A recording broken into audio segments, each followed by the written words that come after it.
welcome to Olivia Sews. My name is Olivia and today I'm going to be teaching you how to sew the Sabrina dress. It is a super cute drop waist dress that can either be a mini or you can make it a midi or a maxi, whatever you prefer. Today I'm going to be showing you how to make it a mini dress, but I absolutely love the fit. It has a boat neck and then like the skirt on it is almost a little bit ruffled.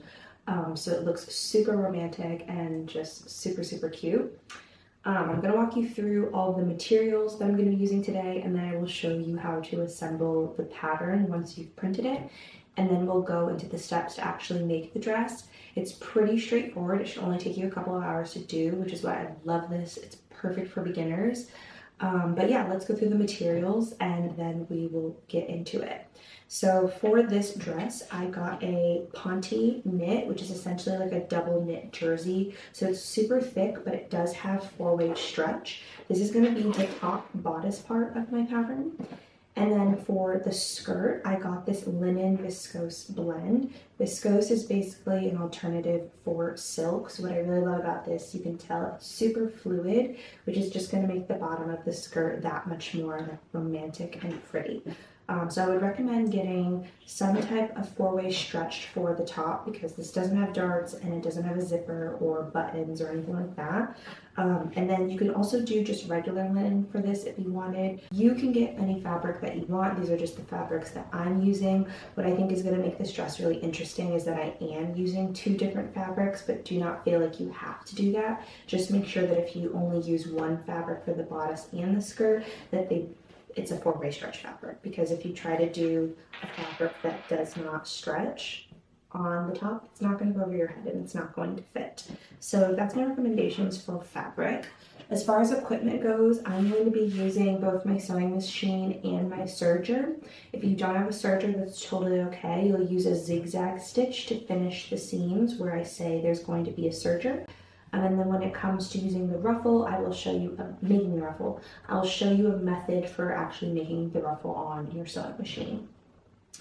I'm going to be using obviously matching thread, some pins to keep everything in place, tape for the pattern, which you haven't already, make sure that you go to my website, oliviasews.co, or it will also be linked down in the description below, and you pick up the pattern. I'm going to show you how to put that together, but you'll need tape for that. You also need specifically your paper scissors. You're going to want to have either fabric scissors or a rotary cutter. Your fabric scissors are not the same as your paper scissors. That's super important. If you use paper on your fabric scissors, they're going to go dull. It's going to ruin it, and it's going to take that much longer in the future to cut your fabric. It's not going to give you even lines. You just want to avoid that at all costs. I'm also using a notch tool. You do not need a notch tool. You can just use your scissors to mark the notches. I like to use an invisible pen whenever I'm sewing because I can mark it on my fabric and then use a little bit of heat to make sure that it'll just disappear when you apply the heat. And I think that that's everything that you're going to need to get started. I'm going to go ahead and pre-treat my fabric. So I'm going to steam it just so that it shrinks. If it's going to shrink, it'll shrink beforehand. And yeah, let's get right into it. So when you print out your pattern, it'll look something like this. Make sure that when you're printing it, you are printing it at actual size or 100% at the custom scale. If you have any problems with the orientation of it, I would recommend setting the orientation to auto. Sometimes when you try to go print it, like part of it will be off the page, and that has to do with whether it's portrait or landscape, but even when you try to adjust it to those, it won't fit on the page. By doing auto, it actually centers it. That way you make sure that everything contained in this dashed line here is going to be on the paper. I would highly recommend before you print out all of the pages in this pattern to just print out the first page and use the tool at the top of the page here to measure and make sure that everything is accurately sized. So for example, on the right hand side here, this should measure at exactly 3 inches, which it does, and this should be 5 centimeters. That's how you know that everything was printed correctly at scale. So once you're happy with that and you've got the first page done, you can go ahead and print out the rest of the pages.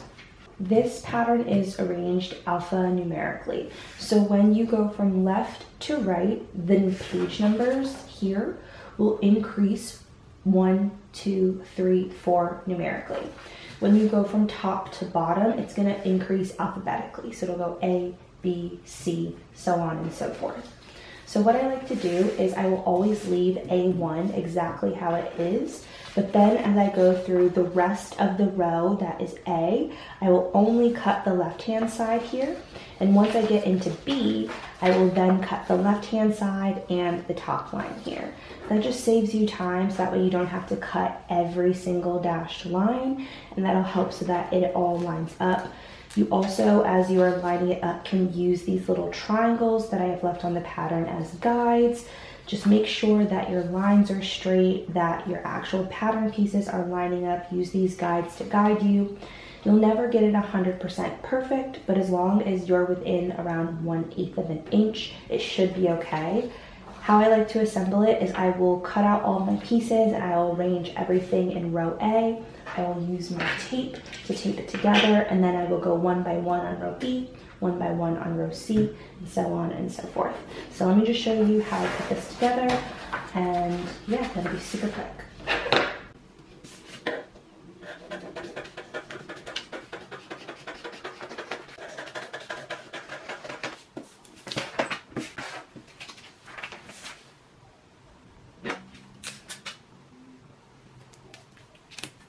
Once you've assembled all of your pattern pieces, it'll look a little something like this. You should have a front, a back, your arm facings, as well as your back and front facing, as well as your skirt ruffle. So I'm going to go ahead and cut all of these out. This dotted line here is the line that you're going to cut on, so you'll just follow that all the way around. This is the seam allowance. It's accounted for on every single one of these pieces, including the facings. So yeah, we're just going to go ahead and get into it.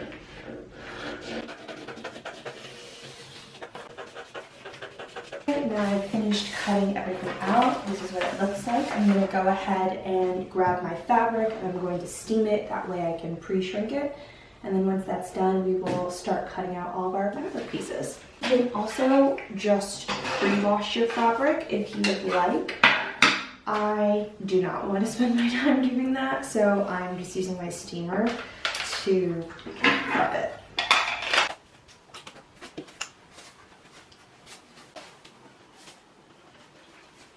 Now that our fabric is all prepared, it is time to actually cut out the fabric with the pattern pieces.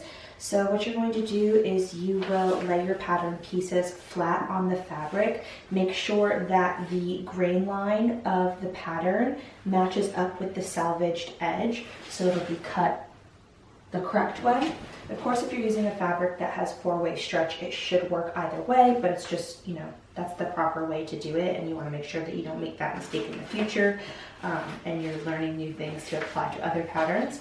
So I'm going to go ahead and cut both the front and the back piece, as well as my facings. So you only need to cut one of the back facing, one of the front facing, and then you will cut 2 of the front arm facing and 2 of the back arm facing. Just make sure that whichever way you do end up cutting, that you are doing so on the right side of the fabric, so you don't want to accidentally cut like opposite ways. This fabric thankfully is the same on both the front and back, so I don't have to worry about it. I'm not 100% sure what fabric you're going to be using, but just make sure that when you are done cutting out all your fabric pieces and it's time to put it together, that you're going to be able to put it right sides together. Same thing with the facings, same thing with the skirt piece.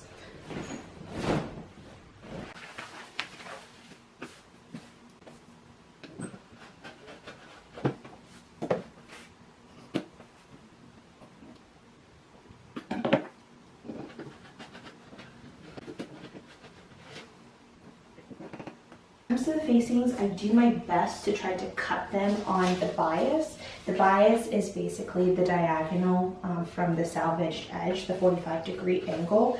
This just helps, that way when it stretches, it all stretches evenly. So I'm going to go ahead and place my facings at a diagonal angle, at least the front and the back facing. And then for the back and the arm facing, I'll do that after, because I want to make sure that I have 2 layers of fabric, because I need to cut 2 at a time. Now that we're actually assembling the pattern, what we're going to do is we will serge the shoulder seams and the side seams of each pattern piece separately. So what you're going to do is you can go across the shoulders, and then you'll start at one point of the side seam, go all the way down and around, and you'll end once you get to the armholes. Make sure that you are not going over the armholes, because if you do, when it comes time to putting on the facing and then at the final end of this project, your armholes are going to be way too bulky, so do not do that.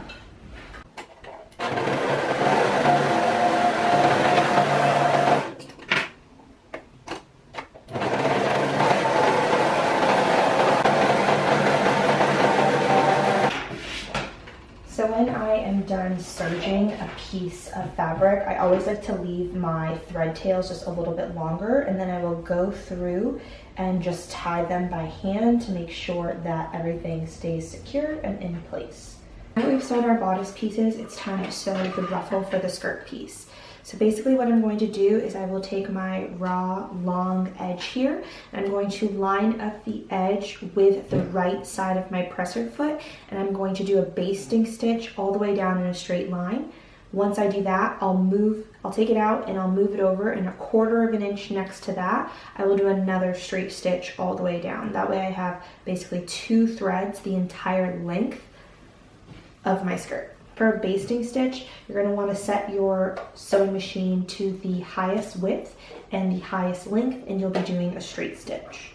You're also going to want to make sure that when you start that you have some long thread tails to pull the fabric on once you're actually making the ruffle.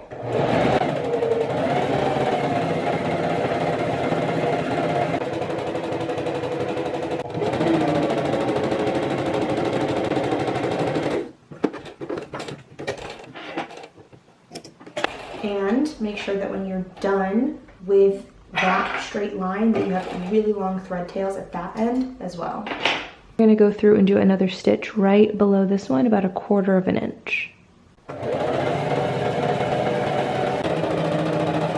Now that you've sewn both of these long threads, it's time to actually make the ruffles. What you're going to do is you're going to go to one of the edges of your fabric, and you will see you have threads on this side and threads on this side. You're going to grab the threads on one of the sides and just start to gently pull your fabric along the thread. This is going to take a minute, so just take your time with it and make sure you do not accidentally rip your threads.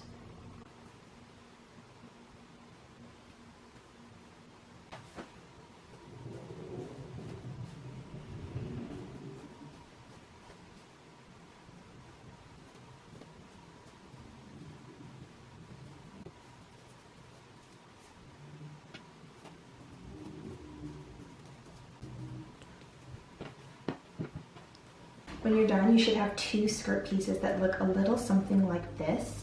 You can go ahead and set these to the side, because now it's time to actually assemble the top portion or the bodice of the dress. So what we're going to do is we will put our fabric or our fabric pieces right sides together, and we're going to do just stitches following the seam allowance along the side here, the shoulders, and the other side.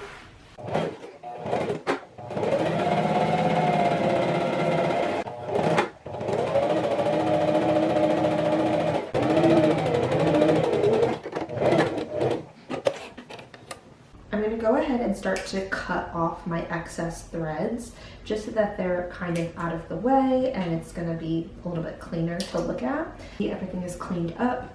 So what I'm going to do is I will go ahead and press the seams of my shoulder open as well as my side seams.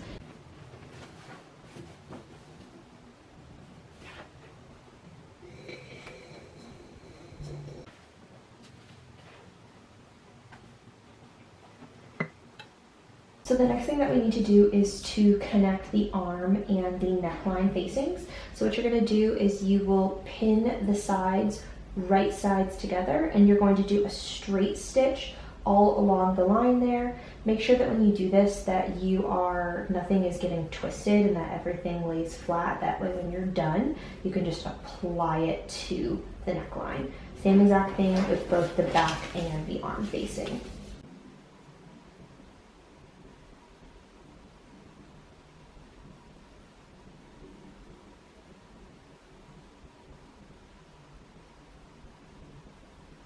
I like to use blue painter's tape just to mark where my seam allowance should be on my machine. That way if my fabric starts to like go way past that, I know that I need to move it back over because I am clipping or stitching too much into my seam allowance.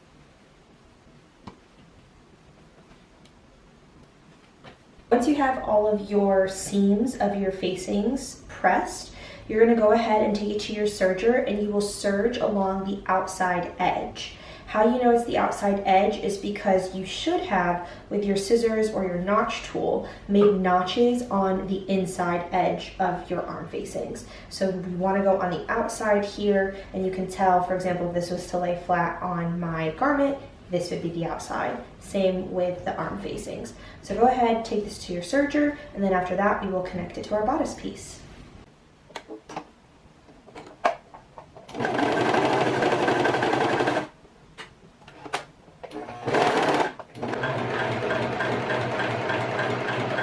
Just make sure as you're going around the corners, you go very slow because it's super easy to mess up any turns when you're using a zigzag stitch or your serger.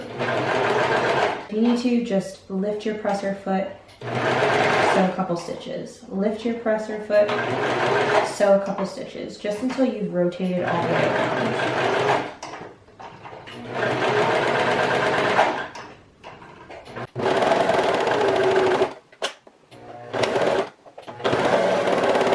Now it's time to attach your facing pieces to your bodice. So go ahead and turn your bodice piece inside out so that way the right side of the bodice is facing you. You're then going to take your facing that you're going to start with. I'm starting with my neckline, and you're going to make sure that it is matched up to the bodice piece with the right sides of the fabric of the facing touching the right sides of the fabric of the bodice.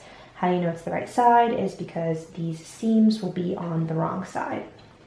And this is one of the reasons why we made notches. That way we know exactly where to line it up. So your shoulder seams are going to match up on both sides, and then the notches that you made will match up with the notches that are on both the bodice and the facing. So I would start by pinning those, and then once you've pinned in those key places, you can go and pin around everything else.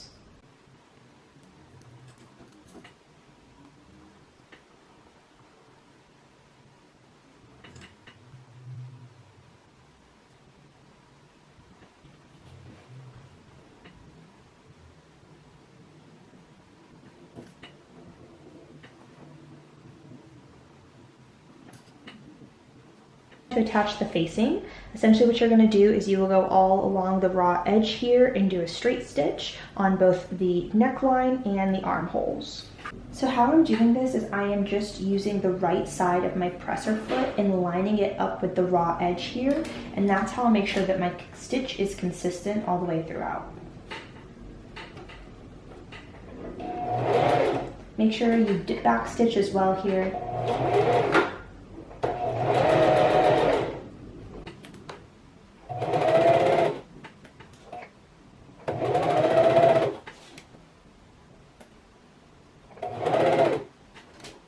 Now all of your facing pieces should be attached to the bodice. What you're going to do is take a pair of scissors and start to just clip into the seam allowance here of this raw edge. Do it just a few times all the way around, because when you turn this over, it'll just help to make sure that everything lays flat. You don't need to go crazy, and be careful not to cut into your actual stitches, because you will be cutting into your actual bodice piece if you do that.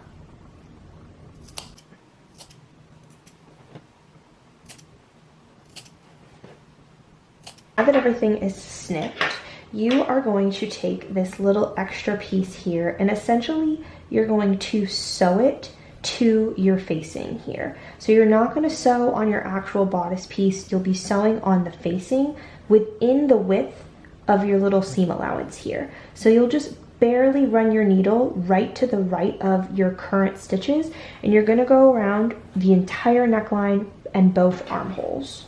Go slow on this part if you need to. Nothing wrong with going slow.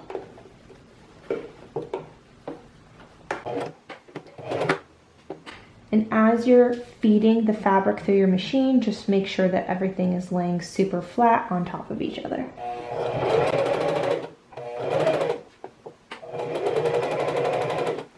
So when it comes out on the other side of your machine, it should look something like this.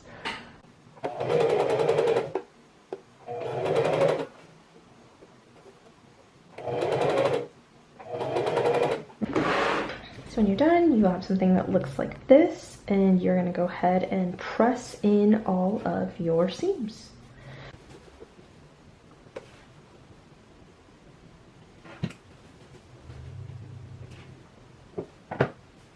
Now that the understitching and facing is pressed under, you're going to go to the shoulder seams right here, and you're going to do a couple of stitches right in the ditch.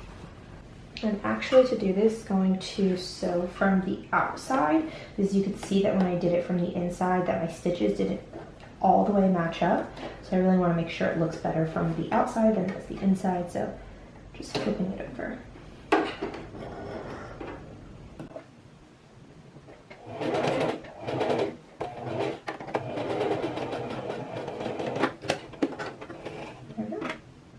You can see how when I do it from the outside, it just kind of blends into the seam line, whereas if I do it from the inside, then you can kind of make that mistake, but that's okay. It'll be on the shoulders, it won't be too noticeable, so nothing to worry about.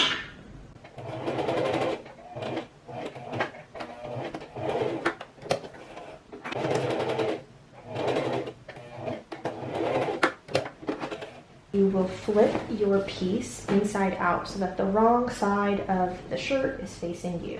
What we're going to do now is, as you can see, when you lift up the shirt, there are certain areas that kind of stick up, and we don't want this popping out when we're wearing it.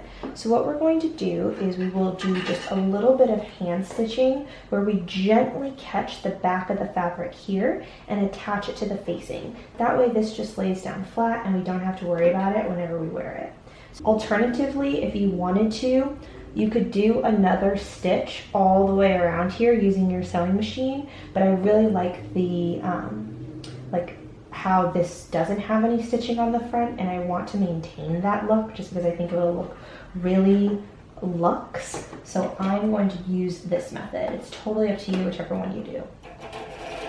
For this part, just make sure that your facing is laying super flat, and I'm just gonna go in from the top and catch just the edge of the facing here and pull my thread through. This we can just keep for now, we'll snip it later. And then when I lift up my bodice piece here, I'm just going to barely catch a piece of thread on the back fabric. Really make sure that when you do this, it is not showing up in the front at all. It should be completely invisible. Just try to keep it in a very small area too. The more you kind of move around, the more it's going to show on the front there, and you don't want to do that. So again, just another really, really tiny thread. Pull that, and I just like to make sure every time I pull it through that it's not showing on the other side. Just go back and forth and do this a couple of times.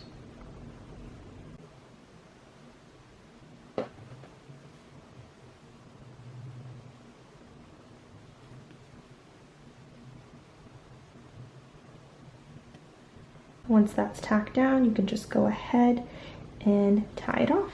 Do the same exact thing on the armholes.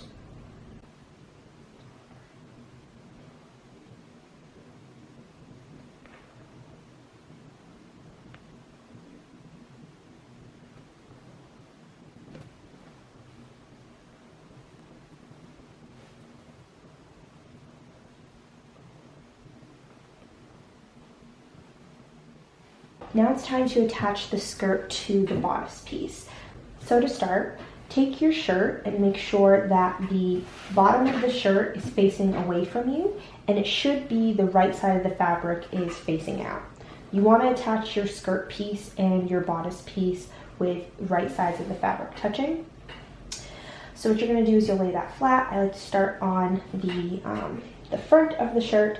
So I am going to take my, I'm going to take my thread tails here and just make sure that on the edge here I'm giving myself about 1/2 inch, because when I sew the other part of the skirt I'm going to need that for a seam allowance. So there's about the 1/2 inch mark. I'm going to line that up with my side seam right here, and I'm also going to line up the top of the hem of both of the skirt and the bodice. Oops. Go ahead and pin this in place. Great. And I'm going to go to the other side and do the exact same thing. Now your skirt is attached on either side of the side seams, but you can tell this is not really going to lay flat like that. This is a little bit longer than what this current skirt is, so what you need to do is basically spread the ruffles out evenly across the skirt. This is super important to do this step the right way, because once you stitch it together, it's going to be very difficult to try to do it again. Once I'm relatively happy with how the ruffles are spread out, I'm going to go ahead and pin it to the bodice. So if you want, you can start in the middle, you can start honestly wherever. Just make sure that it's all even is the most important thing.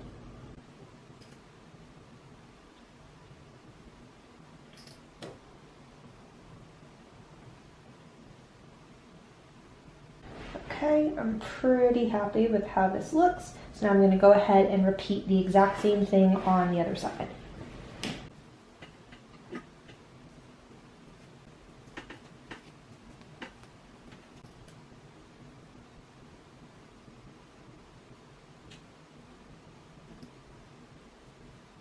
We're going to take this over to our sewing machine and we're going to do a stitch all along the side of the skirt on both seams.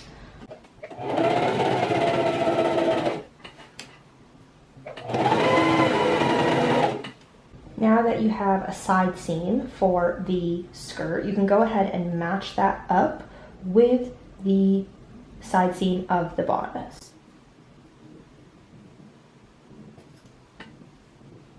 Now we are going to stitch the skirt to the bodice. And essentially what we're going to do is we will be stitching underneath this second line here. That way it's a super clean finish. And then afterwards we'll go through and we will serge off the edges here.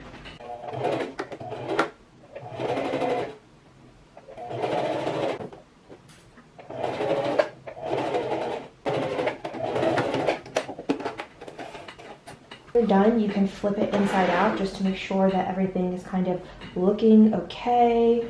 This all looks attached okay. Wonderful. Okay, cool. So now we're going to take this over to, feel free to cut off any like stray threads that you see. We do not need these. We have our skirt and bodice attached. I'm going to go ahead and take this over to my serger and just clean this up, because obviously we cannot leave it like this.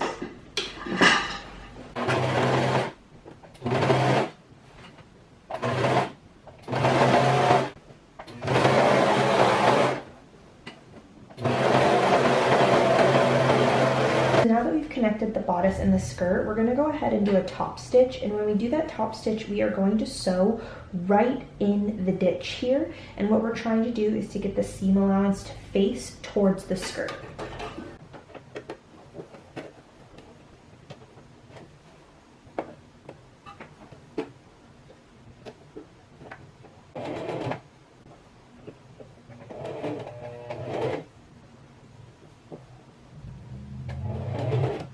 So really quickly before I hem the rest of the dress, I just want to show you what it would look like if you decided not to hem it and you wanted to make it a little bit longer. You could, of course, do this all the way down to the floor, which would be super romantic. Right now it hits right above my knee, but I do want to make it a mini. But even with it hitting right above my knee, I feel like this is so, so cute. Like if I was in a bridal era, this... Are you joking? It's so cute. So I just wanted to give you a look and feel of what it might look like if you decide to make it longer. But I am gonna make this a mini because I want it to be like my go-to dress for summer. So I'm gonna go ahead and just chop it off. We're finally on, hi. Ace would like to sew with us. Everybody meet Ace, my helper. Does him want to sew a dress? We are on our last and final step, which is doing the hem at the bottom of the dress. We're just doing a very simple double fold hem. Essentially what you're going to want to do is fold it up 1/2 inch, and then you will fold it again another 1/2 inch, and you can go ahead and pin that. Sometimes people ask me what's a good way to measure. My recommendation if you're looking to measure would be go around with your measuring tape. And you can mark 1/2 inch on this side all the way around, and then you can also mark 1 inch on the other side, and basically you'll want to do that all the way around. And then whenever it comes time to actually fold it, you can fold right there, and then you'll fold again right there, and that's how you'll know, okay, that is technically a full inch where my 1/2 inch on each roll should go. So since I've been doing this a few times, I'm going to skip that step, but if you are a beginner or want to make sure that you have a super accurate measurement, then I would say go ahead and do that. I will say this ruffle is very forgiving, so if it's not perfect, that's not the worst thing in the world. Just go ahead and give it a try.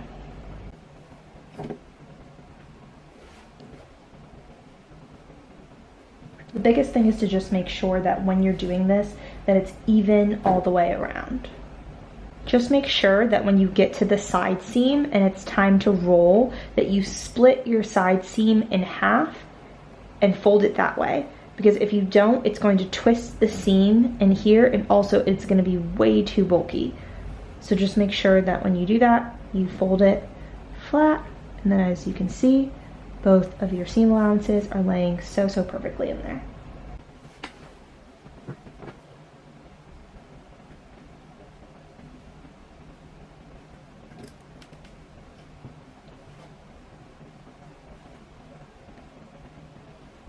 Now we're gonna go all the way around the hem, and we're gonna do a straight stitch. I'm gonna try to get as close to the edge here as possible, just because I feel like that'll be about 1/2 inch, and I think it'll look really good. And also too, it'll make sure that I get everything that's tucked in underneath here. Ironing this is just gonna make sure that everything stays in place and that it glides under the machine super smoothly.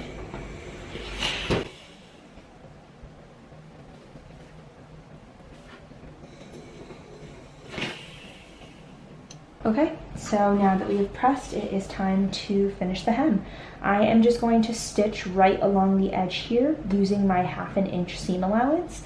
And once you're done, you are all set to go and the dress is done. So let's do it.